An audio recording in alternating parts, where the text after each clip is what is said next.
I'd like to welcome you to the Friday version of Thought for the Day. And so today I'm thinking about the word humility, something that I don't always show. But it comes from the 37th chapter of Psalms, verse 11, where it says, "But the humble will possess the land and enjoy prosperity and peace." I think that's kind of a dream. I wish the humble would possess the land. I wish our leaders and I wish people in control could exhibit maybe a little more humility, but that being humble does not necessarily guarantee us prosperity and peace. But I really believe that humility is just one of the most endearing qualities in a person. And I'm sure that in your life you have people that exude humility, people that put others first.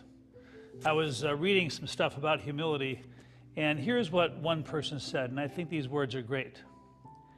To be biblically humble is to be so free of concern for your own ego that you unreservedly elevate those around you.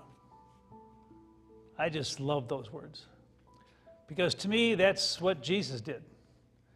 I mean, Jesus was humble.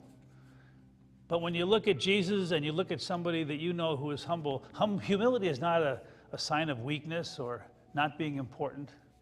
Humility is being able to put others first and elevating them, and at the same time knowing that's what life is about.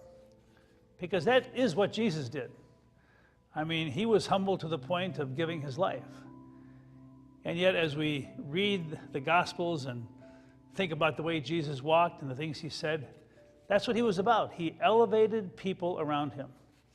People who were sick, people who were on the outside looking in, people who were prejudiced against. He was able to elevate them and make them feel like they were special and important.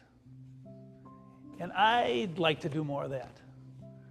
That a sign of our inner strength is that quiet ability to put our own ego on the back burner and elevate the spirit and the self-esteem and the goodness of others.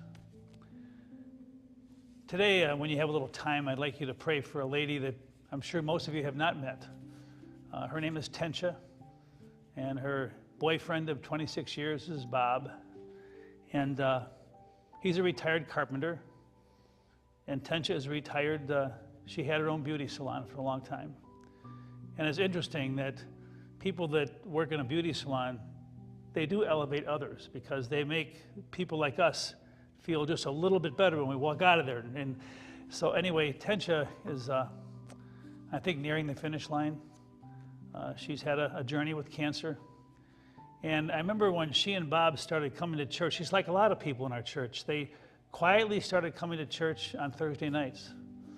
And they would just quietly tuck themselves into the back row, and then they would go home. And they just came to church, and I know the church nourished them, but they were very quiet members.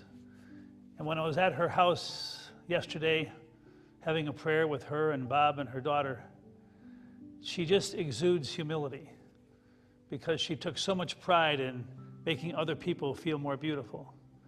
And she loved her church. I'm not sure how they started coming here, but they just quietly came here and were nourished by the goodness of the Spirit that you showed them. And without even saying a word, I could tell that she's the kind of person that made a difference. And as we said the benediction at her house yesterday, I thought of the word humility, because in her quietness, there was a sense of strength. And she took such pride in elevating the lives of other people. When I first came here years ago, it didn't take me long to visit everybody. There were like 10 families in the church, and I went to visit this one family. I think I talked about her months ago. And she was, her name was Joanne. And they lived in a very humble home, and she had 4 little kids, and she had kind of a tough home life, and she worked at Sears. And I remember going to the mall way back when the mall was, hadn't been there very long, and her car was always in the very back of the parking lot. And so one day when I went to visit her, I said, "Joanne, why do you park in the back of the parking lot. It's a long walk from where you park your car, and there's nobody else there. And she said, I parked there because I don't want to take those other spots from somebody else. And whenever I think of a car parked in the back of the lot, I think of someone like Joanne. She's no longer with us. But she was humble because in her humility, she elevated the spirit of other people. And so I think about that. To me, humility is an incredible sign of strength. And as I think of the last couple of years, I know there are times when I get so anxious about life and what has to be done and trying to survive, I get very preoccupied with my own journey. Very preoccupied with what I got to get done.